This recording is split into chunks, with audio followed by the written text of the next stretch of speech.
Olá pessoal, sejam bem-vindos aos comentários da jurisprudência do STJ do mês de abril.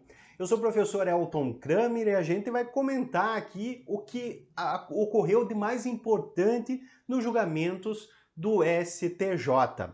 Vamos a eles, né? O que a gente tem de importante aqui para o seu concurso público.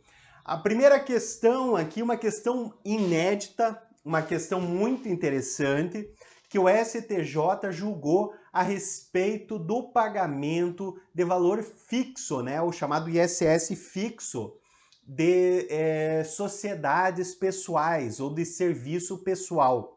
Olha o que foi aqui, inclusive isso aqui eu sempre comento nos meus cursos, principalmente o meu curso que eu tenho de tributos municipais, né? E isso aqui é muito importante que nos muda o panorama que nós tínhamos até o momento a respeito das sociedades. Porque antes, até era uma orientação que eu tinha como procurador municipal, é que a sociedade era limitada, a gente já excluía qualquer possibilidade da sociedade pagar pelo sistema do ISS fixo. Por quê? Porque pelo simples fato de ser limitada, ela já reconhece que não tem um trabalho pessoal, né? Mas isso caiu por terra. Olha o STJ, então há uma mudança, uma guinada do entendimento do STJ, e aqui aconteceu através da primeira sessão, né, que por maioria mudou o entendimento que era das turmas, que eram das turmas. Aqui, ó, por exemplo, sociedades simples fazem jus ao recolhimento do ISS na forma privilegiada prevista no artigo 9º, parágrafo 1º e 3º do Decreto-Lei 406, que é o decreto que regulamentava o ISS, né, que foi substituído pela Lei Complementar 116, mas que o artigo 9º do Decreto-Lei ainda é vigente, né, não foi revogado. Então, prosseguindo, quando da atividade desempenhada não se sobrepuser a atuação profissional e direta dos sócios na condução do objeto social da empresa, sendo irrelevante para essa finalidade o fato de a pessoa jurídica ter se constituído sob a forma de responsabilidade limitada. Então, veja, antes era importante, era primordial isso, hoje é irrelevante, né? Então, para a gente esclarecer, eu trouxe mais um trecho do julgamento. Assim, a fruição do direito da tributação privilegiada do ISS depende basicamente da análise da atividade efetivamente exercida pela sociedade, para saber se ela se enquadra dentre aquelas elencadas pelo parágrafo 3º do artigo 9º do Decreto-Lei, né? E ali tem item 1, 4, 8, 25, 52, 88, todas da lista anexa à Lei Complementar, antiga Lei Complementar 56, hoje Lei Complementar 116.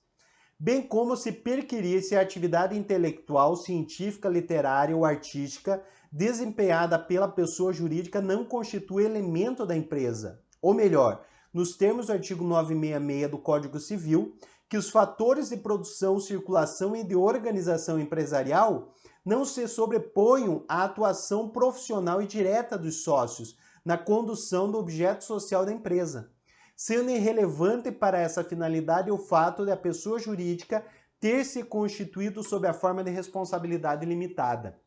Então vejam, pessoal, que julgamento importante nós temos aqui, né? Não só porque é no campo do direito tributário e do ISS, né, que eu sou suspeito em falar a essa matéria, né, por ser tributarista, mas principalmente porque é uma guinada de entendimento. Se é uma guinada de entendimento, a probabilidade que esse entendimento caia numa prova de advocacia pública é grande, né? Tanto PGE quanto PGMs, mas em especial na PGM, principalmente em segunda fase. Então, por isso que eu oriento e sugiro que vocês anotem, vocês entendam esse julgamento e, se vocês tiverem oportunidade, leiam um acórdão, né? Um acórdão vencedor aí a respeito desse julgamento. Por quê? Porque, basicamente, numa questão dissertativa, você tem que escrever os fundamentos, né? O que eu posso te dizer a respeito desse julgamento? Primeiro, a questão de ser empresa limitada não é mais relevante. Isso você vai deixar no segundo plano, tá? Mas o que é relevante? Você analisar a atividade propriamente dito, né? Se aquela atividade, segundo o próprio Código Civil, o artigo 966, ele sobrepõe a questão do produto, ou seja, daquela figura mercantil, ou prepondera a atividade intelectual dos sócios, ou seja, aquela atividade do empresário liberal, né? Que você vai, o teu trabalho sobrepõe naquela situação concreta. E nesse caso aí, então, teria direito ao ISS da forma fixa, tá?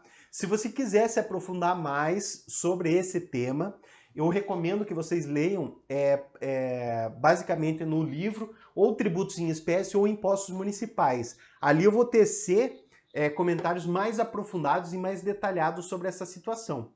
E para complementar ainda, leia esse julgamento aqui do STJ, né? Porque é um julgamento recente, né?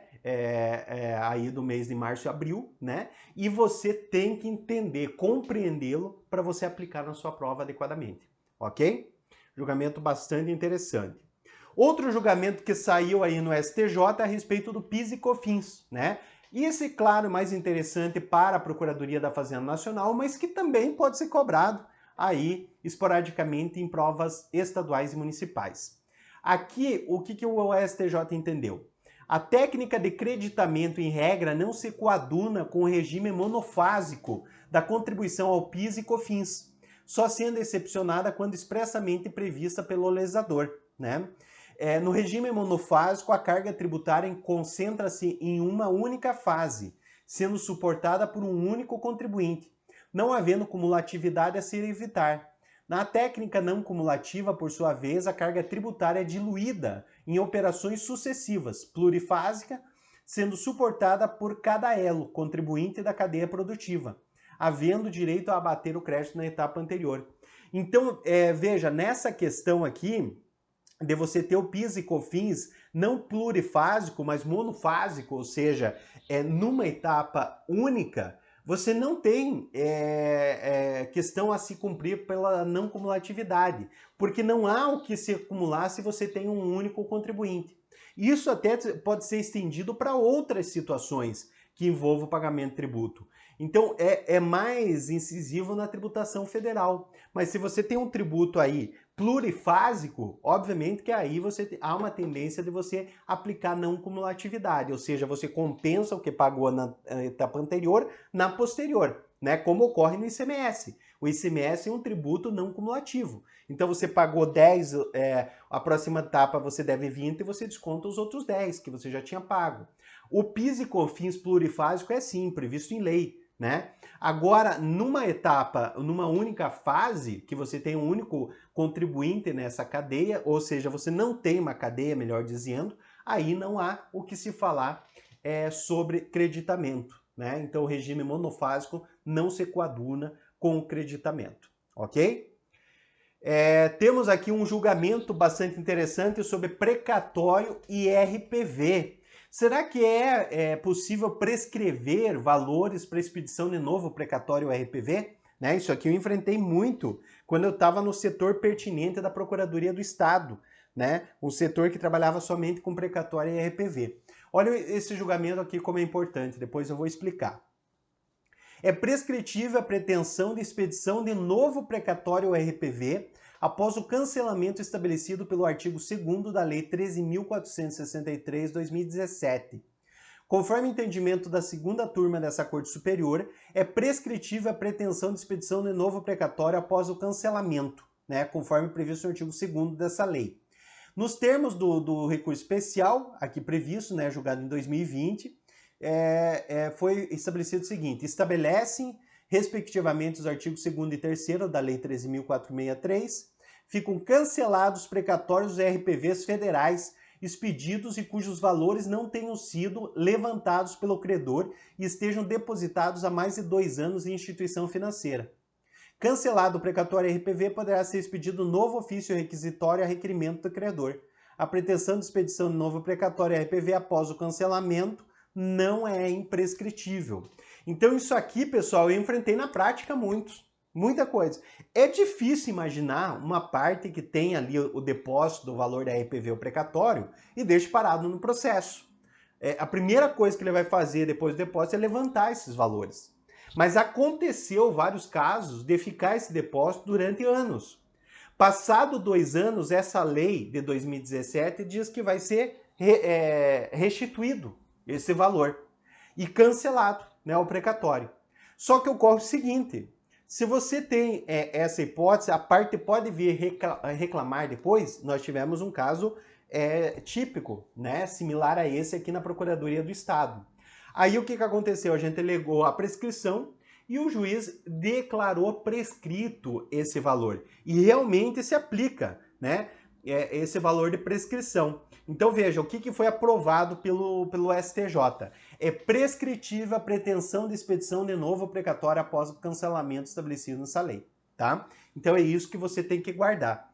Inclusive aqui foi aplicado esse prazo prescricional e a parte não conseguiu levantar. Então uma linha de defesa da Fazenda Pública bastante importante e sugiro que você também guarde esse julgamento. Outro julgamento aqui também que eu trago para vocês a respeito de contribuição sindical. O que o STJ veio julgar aqui? Um conflito de competência para saber quem que deve julgar esses casos envolvendo contribuições de servidores públicos, né, sujeitos ao regime estatutário. Então diz o seguinte, mais recentemente, com o advento da alteração do artigo 114 da Constituição Federal, foram inseridos a competência da Justiça do Trabalho as ações oriundas da relação de trabalho abrangido antes de direito público externo e da administração pública direta e indireta da União, Estados, Distrito Federal e municípios. O Supremo Tribunal Federal, através do julgamento do tema 994, firmou a seguinte tese: compete à Justiça Comum julgar e processar e julgar as demandas em que se discute o recolhimento e repasse de contribuição sindical dos servidores públicos regidos pelo regime estatutário.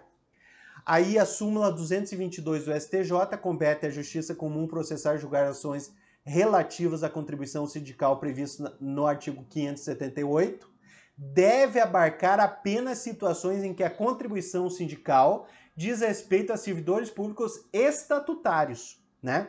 Mantendo-se a competência para processar e julgar as ações relativas à contribuição sindical referente a seletistas, servidores públicos ou não. No caso, vai para a Justiça do Trabalho.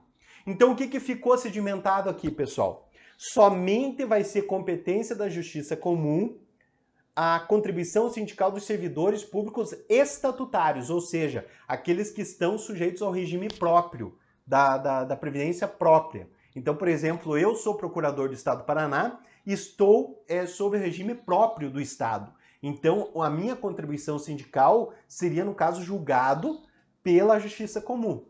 Agora, vamos dizer que tem um empregado, que é um empregado público, concursado na administração direta, mas seletista, né? Sujeito a CLT e não o regime próprio, ou seja, não é estatutário. Então, nesse caso, vai para a Justiça do Trabalho. É isso que o o STJ entendeu. Eu já fui falar o Supremo, mas o Supremo tem um entendimento nesse sentido. O que o STJ detalhou e regulamentou essa questão de competência de julgamento. Ok? Tranquilo, pessoal? Vamos lá. Outro julgamento interessante que eu separei para vocês é a respeito do cumprimento de sentença contra a Fazenda Pública. Esse julgamento aqui também é bastante interessante. Pode cair também na prova de processo civil. Alegação de excesso. Então vou ler aqui para vocês entenderem. A alegação da Fazenda Pública de excesso de execução sem apresentação de memória de cálculo com a indicação do valor devido não acarreta necessariamente o não conhecimento da arguição. Como assim, professor? Isso quer dizer, então, que a Fazenda Pública pode apresentar impugnação com base em excesso de execução e não precisa apresentar a memória de cálculo? Mais ou menos isso. Ou seja, é melhor apresentar. Se você for num caso real, é melhor apresentar. Mas se não apresentar, o que vai acontecer? Então vamos aqui, ó. Eu vou explicar para vocês. Assim, em regra, a ausência de indicação do valor que a Fazenda Pública entende como devido na impugnação enseja o não conhecimento da arguição de excesso, por existência de previsão legal específica nesse sentido, que inclusive está lá no artigo 535, parágrafo 2º do CPC. No entanto, tal previsão legal não afasta o poder-dever de um magistrado averiguar a exatidão dos cálculos à luz do título judicial que lastreia o cumprimento da sentença, quando verificar a possibilidade de existência de excesso de execução. Nesse sentido, se é cabível a remessa dos autos à contadoria do juízo para verificação dos cálculos, é razoável a concessão do prazo para apresentação da respectiva planilha pela Fazenda Pública, documento que pode, inclusive, vir a facilitar o trabalho daquele órgão auxiliar em eventual necessidade de manifestação. Então, pessoal, aqui é uma decisão espetacular, porque muitas vezes você deixa de apresentar planilha, né? E isso na prática, como eu já fui procurador municipal, hoje procurador do estado, eu sei que muitas vezes não dá tempo, a gente pega em cima da hora o processo, ou você manda para a contadoria não cumpre o prazo, e muitas vezes você tem que impugnar sem cálculo. E se você não tem o cálculo, ou você faz ali, se você souber, for um cálculo simples, ou você vai ter que chutar, né? Impugnar praticamente genericamente essa execução, esse cumprimento de sentença. Ocorre, se é excesso de execução e você não apontar o valor devido, não juntar a tabela de cálculo, pode ser indeferido, pode ser desconsiderado esse argumento, né? Agora, se é fazenda pública, não necessariamente vai ser indeferido, né? Então, em casos que o juiz tenha que mandar para o contador judicial, ele vai mandar e não vai indeferir de plano. Ou seja, conforme a sentença aqui, conforme a decisão do STJ é colocado, deixa eu voltar aqui, nós temos então álibi, né, para impugnar sem apresentação do cálculo, né? Então veja, a tal previsão legal não afasta o poder-dever do magistrado, ou seja, é uma imposição, não é uma discricionariedade. Ele pode dizer a facultatividade do magistrado, não é isso que o STJ falou. O poder-dever do magistrado averiguar a exatidão dos cálculos à luz do título judicial que lastreia o cumprimento de sentença, quando verificar a possibilidade de existência de excesso de execução.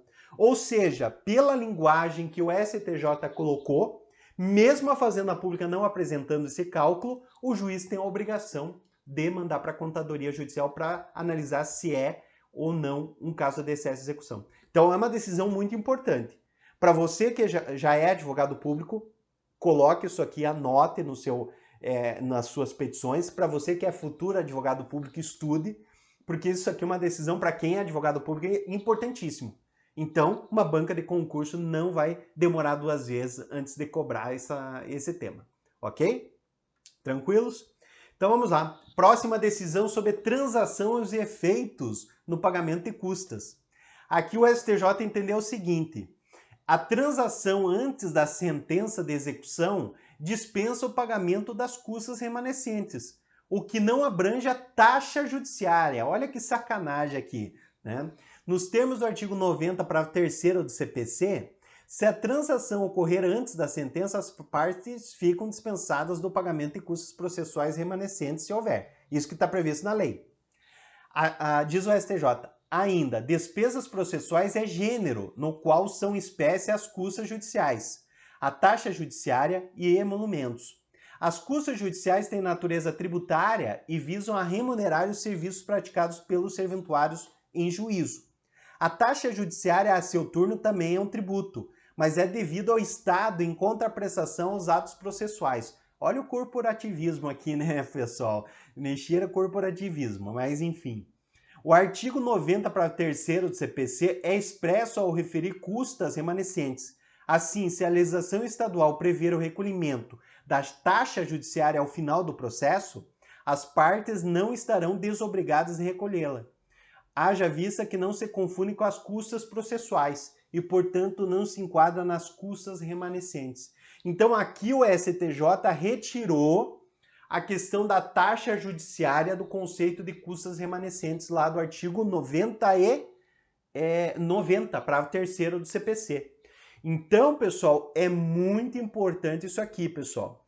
Taxa judiciária, então, não está dispensado no caso de transação antes da sentença, tá? Então, o entendimento do STJ não é uma matéria assim tão importante, mas é uma matéria que pode vir a ser cobrada numa alternativa, numa questão. Enfim, é muito importante isso aí para você estudar, tá ok? Próxima decisão que eu separei, né? O STJ aqui tem várias decisões esse mês, e essa decisão sobre a área de saúde, né? Só que é mais atinente à questão de direito financeiro. Aqui o STJ entendeu o seguinte: O Estado membro que desrespeita o mínimo constitucional que deve ser aplicado na saúde, realocando o recurso em programa diverso, deve devolvê-lo à sua área de origem em sua totalidade. Assim, se determinado valor deveria, por força de norma constitucional, ter sido aplicado na saúde e o Estado alocou em programas diversos, a devolução de tal valor à sua área de origem em sua totalidade deve ser efetivada como forma de restaurar a ordem pública. A combinação de uma espécie de multa de 10% sobre o valor do montante desviado revela-se em efetiva dissonância da legislação pátria em vigor, que prevê sempre quanto indenizatório equivalente ao prejuízo apurado em cada hipótese concreta, conforme se infere nos ditames do artigo 94 do Código Civil. Então aqui, pessoal, o que é primordial vocês compreenderem? Que uma vez não aplicado, por exemplo, o mínimo aplicado na área da saúde, né? Poderia ser na educação, mas na saúde. Não foi aplicado 50%. Então foi aplicado em outra área, por exemplo, na publicidade. É obrigado o Estado promover a realocação, como se fosse uma devolução, e a aplicação na origem, que no caso deveria ter sido a saúde. Ah, poderia ser dito para os próximos para ter uma modulação? Não. Deve ser restituído esse valor para o grupo de origem. Isso em respeito à norma constitucional que estabelece essa aplicação mínima, ok? Outra decisão aqui, penhora de CFTE. O que seria isso? Diz o STJ que é possível a penhora de recursos oriundos de recompra pelo FIES dos valores dos títulos de certificado financeiro do Tesouro, série E, que é chamado CFTE, de titularidade das instituições de ensino, que eventualmente sobrepujam as obrigações legalmente vinculadas. Professor, o que é isso? O que o senhor está falando? Isso aqui pode cair no meu concurso público? Pode cair, por isso que a gente colocou aqui. Mas veja, eu vou ler o restante do informativo, você vai entender. Conforme a legislação de regência, na medida em que há a prestação do serviço educacional, os títulos certificados financeiros do Tesouro, série E, emitidos pelo Tesouro Nacional, são repassados às instituições de ensino superior para pagamento exclusivo de contribuições sociais previdenciárias e subsidiariamente dos demais tributos administrados pela Receita Federal do Brasil. Então veja, isso aqui são títulos emitidos pelo Tesouro e repassados para instituições de ensino superior, né? Isso como forma de pagamento de tributos federais, tá? Após o pagamento dos referidos débitos previdenciários e tributários, o FIES recomprará os valores de titularidade das instituições de ensino que eventualmente sobrepujam as obrigações legalmente vinculadas, resgatando os títulos junto às mantenedoras das instituições de ensino superior, e entregará o valor financeiro equivalente ao resgate, atualizado pelo Índice Geral de Preços, que é o IGPM. Inclusive, o IGPM deu super alto aí, né, no último ano. Contudo, deve-se fazer uma distinção entre os valores impenhoráveis e aqueles penhoráveis. O certificado emitido pelo Tesouro Nacional, de fato, não são penhoráveis, haja vista a vinculação legal à sua aplicação. Ou seja, uma vez emitido pelo Tesouro Nacional, esses títulos são impenhoráveis. Só que veja, de outro lado, ao receber os valores decorrentes da recompra do título, as instituições de ensino incorporam essa verba definitivamente ao seu patrimônio, podendo aplicá-la de forma que melhor atenda aos seus interesses, não havendo nenhuma ingerência do poder público. Assim, havendo dispensabilidade plena sobre tais valores, é possível a concessão de tais verbas para pagamento de obrigações decorrentes de obrigações privadas da instituição. Então, pessoal, isso aqui é muito importante tanto para execuções civis quanto para obrigações tributárias. Então, quando você tem, por exemplo, uma emissão desse título pelo Tesouro Nacional, é um título público, é impenhorável, porque é uma verba pública. E isso é repassado para as instituições de ensino superior para pagamento de débitos tributários federais. Isso pode ser pago e pode ter uma sobra. Essa sobra é incorporado no orçamento da instituição privada, ou seja, na instituição de ensino superior. Que isso posteriormente pode ser recomprado pelo Tesouro. Mas veja, enquanto isso não acontece, pertence às instituições de ensino superior. A pergunta é, esse título que sobrou, ou seja, não o título emitido, mas depois que incorporou ao patrimônio da instituição de ensino superior, é penhorável ou impenhorável? Diz o STJ que é penhorável. É possível penhorar esse valor, uma vez incorporado no patrimônio da instituição de ensino superior, ok? Agora um caso de impenhorabilidade, e esse caso envolve indenização do DPVAT. Aqui havia várias dúvidas, né, sobre esses valores que as partes recebem no DPVAT, se são penhoráveis ou não, né? Havia muita discussão na jurisprudência. Olha o que entendeu o STJ. Os valores pagos a título de indenização do seguro DPVAT aos familiares da vítima fatal de acidente de trânsito gozam de proteção legal de impenhorabilidade ditada no artigo 649, inciso 6 do CPC, né? E que foi repetido pelo CPC 2015, enquadrando-se na expressão de seguro de vida. Então veja, aqui houve uma equiparação da indenização de DPVAT com o seguro de vida, tá? Isso é muito importante para a prova de processo civil. Inclusive pode cair em tributário, né, na matéria de execução fiscal. De fato, a indenização paga pelo seguro DPVAT, sobretudo quando ocorre a morte da vítima de acidente automobilístico, também tem o objetivo de atenuar os efeitos de ausência do falecido.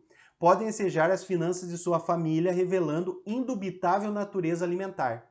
Forçoso concluir que o seguro de vida e o seguro DPVAT, previsto em leis federais, longe de evidenciar natureza e objetivos distintos, em verdade guardam estreita semelhança, sobretudo no que se refere à finalidade de sua indenização, motivo pelo qual é inafastável tanto para um quanto para o outro a impenhorabilidade ditada pela lei processual, tá? Então, nesse caso aqui, pessoal, nós temos uma equiparação da indenização do DPVAT com seguro de vida. E para efeitos de execução, nós temos a consideração e reconhecimento da impenhorabilidade, ok? Caminhando para o final, pessoal, agora eu vou falar sobre direito falimentar. Aqui também uma decisão que me chamou a atenção do STJ, diz o seguinte: os valores pertencentes a terceiros que estão na posse da recuperanda, que é uma empresa sob recuperação judicial, por força de contrato inadimplido, não submetem aos efeitos da recuperação judicial, né? De acordo com o disposto no artigo 49, caput da Lei 11.101, que é a Lei de Falências, estão sujeitos aos efeitos da recuperação judicial todos os créditos existentes da data do pedido. A questão, no entanto, né, aqui, mais se assemelha a uma hipótese de restituição prevista no artigo 85, em que o proprietário do bem se encontra em poder do devedor na data da falência, pode pedir a sua restituição. Ainda que o pedido de restituição não se amolde perfeitamente à recuperação judicial, é útil para demonstrar que, em hipótese da devedora se encontrar na posse de bens de terceiros, esses não são considerados seus credores, não se podendo falar em habilitação, mas sim no exercício de direito de sequela. Observe-se, ademais, que a lei em regência prevê que os titulares de propriedade resolúvel não se submetem aos efeitos da recuperação judicial, estabelecido no parágrafo 3º do artigo 49, em que prevalecerão os direitos de propriedade sobre a coisa e as condições contratuais. Se é assim com a propriedade resolúvel, com muito mais razão contra a propriedade plena, cabendo a busca dos valores retidos indevidamente. Então aqui, pessoal, se você tiver um caso de contrato inadimplido, em que a parte, o terceiro, tem o direito de resgate desse bem, ele não é obrigado a se habilitar na recuperação judicial. Ele pode resgatar o seu bem porque houve uma quebra de contrato e ali, no caso, você pode, como garantia, retirar o seu bem dessa recuperação judicial ou do processo de falência, ok? Agora um caso que eu trago para vocês, as triintes. O que o STJ falou aqui? É possível que o magistrado, a qualquer tempo e mesmo de ofício, revise o valor desproporcional das astriintes, né? Ressalte-se que a finalidade das astriintes é conferir efetividade ao comando judicial. coibindo o comportamento desidioso da parte contra a qual foi imposta a obrigação judicial. Seu escopo não é indenizar ou substituir o adimplemento da obrigação, tampouco servir de enriquecimento imotivado da parte credora, devendo, pois, serem observados os princípios da razoabilidade e proporcionalidade.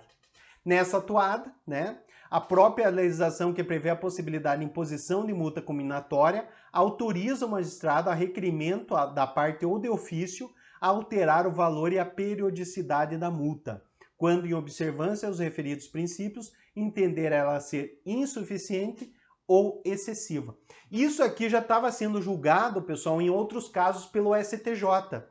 E aqui nós temos um caso típico em que o magistrado pode, de ofício ou a requerimento da parte, a qualquer momento, mesmo depois do trânsito em julgado, alterar o valor das astrientes. Então veja, o julgamento também bastante interessante para você que está estudando o processo civil. E por último, pessoal, vem um caso de penhora, bem indivisível, também um caso aí que já estava sendo julgado nesse sentido pelo STJ. Aqui entende o tribunal: é admitida a alienação integral do bem indivisível em qualquer hipótese de propriedade em comum, resguardando-se ao coproprietário ou cônjuge alheio à execução o equivalente em dinheiro à sua cota parte do bem. Sob o novo quadro normativo, autorizada a alienação judicial do bem indivisível em sua integralidade em qualquer hipótese de copropriedade. Ademais, resguardando-se o coproprietário alheio à execução o direito de preferência na arrematação do bem, ou no caso não o queira, a compensação financeira pela sua cota parte, agora apurada segundo o valor da avaliação, não mais sobre o preço obtido na alienação judicial. Então aqui ainda colocado, pessoal, pelo CPC, a apuração pelo valor da avaliação, não levando a questão da alienação, porque aí segue a sorte do que for alienado. E nesse caso, então, já entendi, o STJ, já me baseei em várias decisões nesse sentido, que você penhora um bem. Só que esse bem tem dois proprietários, ou tem o caso da ameação a ser resguardado do cônjuge. Aí vinha o cônjuge e alegava embargos de terceiro e dizia o seguinte: peraí, eu não tenho, esse bem não pode ser alienado porque eu tenho a minha ameação sobre esse bem, Mas isso não impede. Eu posso alienar o bem, resguardar metade dele e entregar para o cônjuge, Então isso está previsto no CPC 2015 e já vinha sendo decidido em vários casos pelo próprio STJ, ok?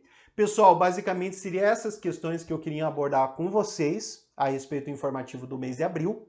E no mês que vem a gente vem com mais novidades para vocês. Um grande abraço e até a próxima!